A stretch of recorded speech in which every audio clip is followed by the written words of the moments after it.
Have you finished your milk? Yes, Papa. Alright, let's get you tucked in. Papa, tell me a story. A story? Well, I suppose I have a little story. A spooky story. One that goes back to the days of my youth. 2019. Wow. It all started when I went down to do a load of laundry.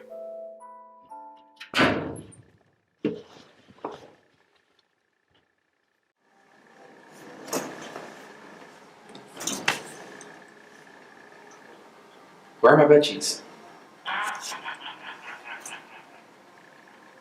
Hello?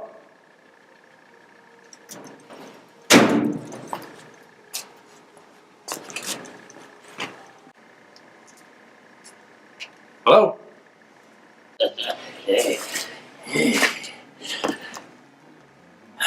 It was good of you to have made it this far. Who are you? I knew somehow you'd come.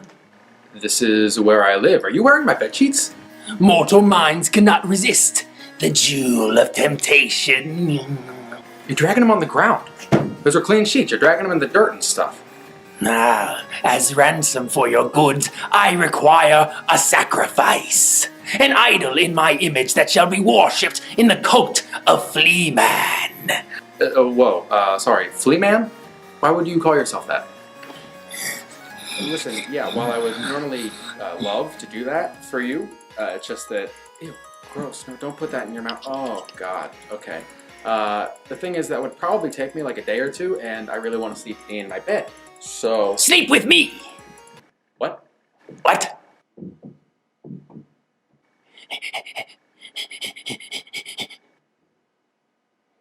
Okay. I'll go make your thing. Give me a few hours. Weirdo. Alright, I guess we're making a Fleaman today. We're gonna need a, I don't know, socks, some tan ones, maybe a purple one, penguin ones. He looks kind of like a penguin, like Danny DeVito's penguin. What else? I know I got some other crap lying around.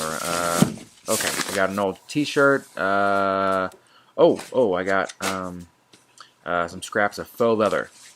And then some of the usual business, some stuffing. Gonna need some needle, some thread, scissors, and the rest of my stuff. So let's go! I had other things I wanted to do today. First off, to achieve the nuance of Fleaman's face, I've got a piece of stocking. You know how you go into your DSW or Foot Locker or whatever, and they have those foot socks you can wear when you try on shoes? Steal those. Just walk in and take them. Or grab some old stockings, whatever. Just stuff one of those things nice and full, then we'll close it up with the ladder stitch. Climb that ladder, baby. Cross the thread over your seam like the leg of a ladder, then up like the rung of a ladder. Back and forth till you've closed up your seam. It's a simple and effective stitch. This is meant to close the seam in on itself from the outside, so the edges of the seam are concealed, but no one's going to see this part, so we can really do whatever we want. Next, we're going to sculpt the face by pushing our needle just back and forth to pull out the disgusting features of our Fleaman. There's quite a bit of room for play because the whole thing will get covered by a traditional sock in a minute. Let's define the brows to help sync the eyes and also pronounce the cheekbones. It doesn't look like much, but the end result will be effective, albeit disturbing.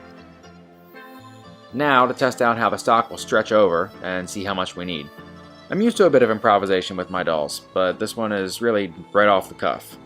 An important quality to get right is the mouth, so I've got this string of stone beads that I was going to use for something nicer than this, but sometimes life throws you a curveball, you know? Sometimes you got a goblin in your basement, so I've got some pink felt scrap, cut a rectangle out of that, and we'll sew that onto the face using the running stitch. Super simple stitch, let's go! Dip your needle into your fabric so that you'll peek through the other fabric that you'll be joining, and back again. Dipping in and out like a kind of simile that I can't come up with. Once the felt has been sewn on, we can start lining up our little rocks. I've got a few pins to hold them in place while I make sure they fill out the mouth properly. I'm leaving a few gaps and crookedness and some varying lengths just to drive out how gross this guy is. There's no true method I've got for sewing on the teeth. It's more just trying to keep them tight against the mouth, so I'm looping around both sides of the tooth and dipping into the felt backing every time. And to close up the mouth, I'm using some super glue, because when you don't want to sew through it, you might as well glue it. This sets pretty quickly, so there's not a lot of pressing to do. Add a few more strips of felt to comprise the gums, those vile pink graveyards that live in his mouth, and we'll have ourselves a real dentist catastrophe. Okay, now we can cover the head with skin. I'm not sure how I want to go about this, so I'm filling it out a little bit, thinking I'll just cut a hole in the center to expose the teeth, then I pull up the bottom a little and oof, oh jeez. It's just too awful not to use. There's my answer, so I'm taking advantage of the folds I happen to make, and I'm using the ladder stitch to secure the lips to the mouth, and just tacking around the wrinkles. By tacking, I mean I'm only dipping the thread in once or twice to hold the pieces together, but if I do more than that, I could lose the effect of all those wrinkles. Yeah, this is gross. Okay, now I need to sort of trace my ridges from the stocking with my tan sock, so I'm passing that needle back and forth, shaping the real face. The nose I want an extension for, so let's cut a triangle out of our sock scrap. Flip that inside out and stitch it almost closed. Flip it right side out again and stuff it and stitch it to the face. Add a little bit of stuffing on the brow, build that out more. Great. And stitch that closed. So I've got this purple sock. Let's take some little squares out of that and shape them into some dark bags for the eye sockets. I'm going to start by stitching from underneath and folding this piece over to ladder stitch around the outside. This way, all of my edges will be tucked in.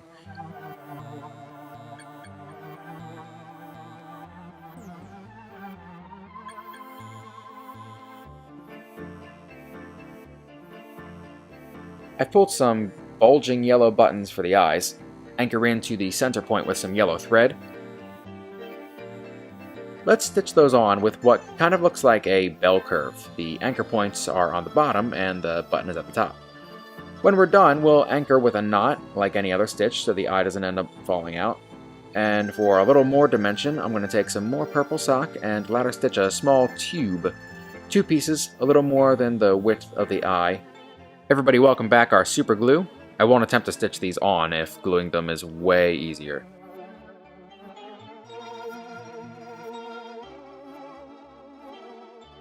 Alright, the head is finally complete. Let's get working on the rest of it. I'm gonna make his I'm gonna make his body.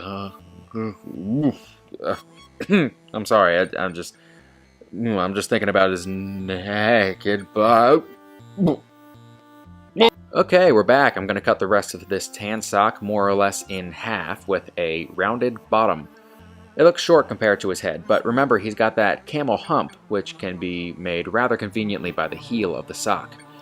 Now I'll use the running stitch to close up the bottom, and the hole at the top is a little big, so I'm just going to stitch that about halfway up, roughly the size of the head. Stuff it, really fill it up. Looks like a pinto bean. And then ladder stitch will go around the neck to join our pieces together.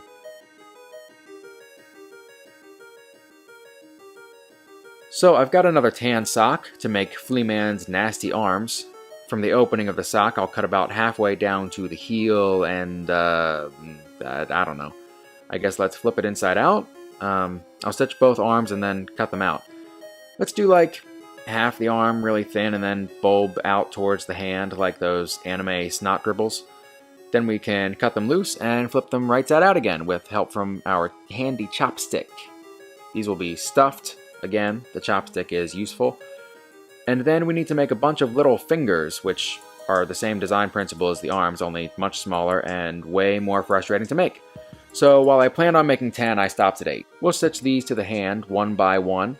I'm having trouble with the direction of the fingers, so I've run some thread up and down the length of some fingers and pulled down to give them some extra curvature. Now those are done, I need to make some nightmarish flea haunches. I'm gonna spare myself the thought of his naked legs and just make these trouser colored. Feet first, we'll cut out the heel side and the toe side to give us a little curve to start. The feet in general, I'll stitch in like an eggplant shape. This time I'll close them all the way up, and to flip them, I'll cut a notch into the top, because, you know, I'm smart or something. The pattern for the legs isn't anything particularly new, just two long U-shapes with an opening at the top, so when we cut the legs loose, we can flip and stuff and all that good jazz. Because he's all hunched over, we're going to use a ladder stitch to bring the legs into about a 90-degree position, and then it's just a quick ladder stitch around the ankle to join them.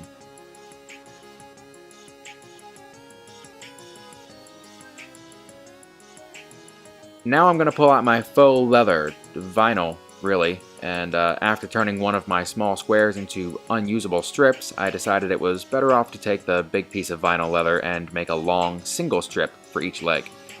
I've doubled it over to cut because I'm lazy, and also I'll get an uneven width, which will wrap in an interesting way. Speaking of wrapping, that's what these strips are for. I started off by tacking a strip to the toe, but then I remembered an old adage about gluing things. In a few choice places, I dabbed some super glue to the leg and to the strip, leaving some parts exposed, some double layered, spice it up, you know? And I'll stitch that to the bottom to the rest of the doll, using the ladder stitch to pull the width of the legs in nice and close. The arms I folded over a little bit. They were slightly too long, and I liked the added fullness to the shoulders, as much as I could like something involving the inbred spawn of Satan. We are so close. All that's left is to make a cloak to cover his... Oh God. Or do you think he's naked underneath my bed sheets? Alright, I've got some old t-shirt here, and I'm just looking to cut a bunch of random scraps out of it, and vaguely sticking them into the general shape of a cloak. I don't really make clothes, so it's good that I can get away with something that is this free-formed. Most of my stitching is from the inside, but if some of the stitching and some of the seams are on the outside, I think that's just as well.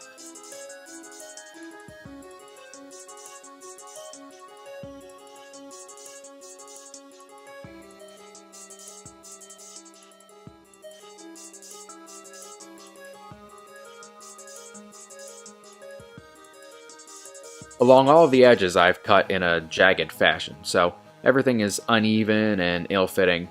A little extra top stitching can also help make the cloak look patchwork. And I'm just going to do this wherever I feel it's right. I've been really eyeing this entire project, so.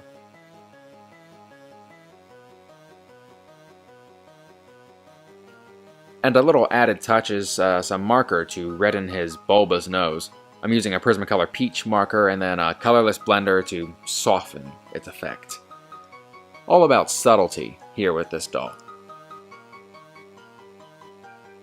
Finally, to age the cloak a little bit more, I'll take my needle and scissors and really tear up the bottom of it, around the cuffs and over the hood as well. Then we can take the doll down to the basement and put this curse to bed.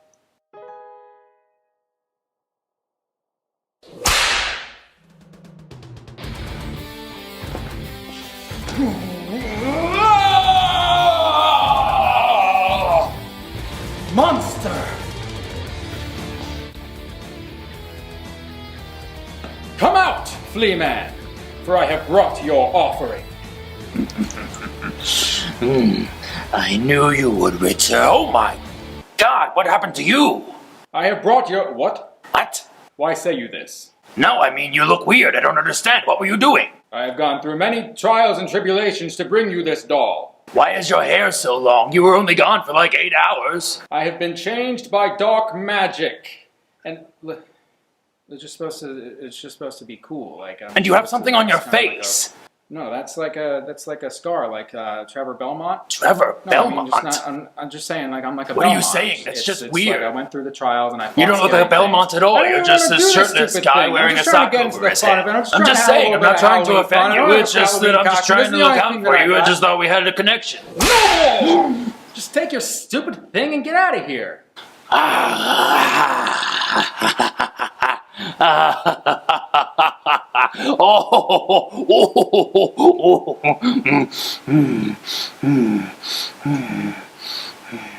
I done? Are you gonna leave? Are you done? As I said, are you done? All right. You've kept your end of the bargain. I will leave you now. Okay, great. Goodbye. But your blanket, you will have to come get. Have a nice life. No, wait. Give me back my blanket. No, you're walking away with my blanket. Give it back. You're going the wrong way. You can't even get out that way. It's just a dead end back there. It's just a closet. And I never saw him again. That story was weird. Yes, it was. Good night. Papa, is there a God? Well, what do you think?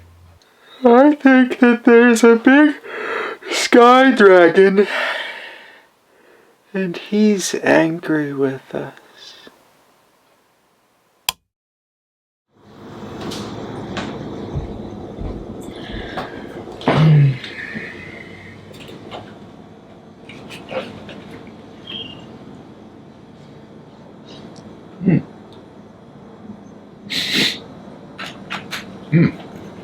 This milk is bad.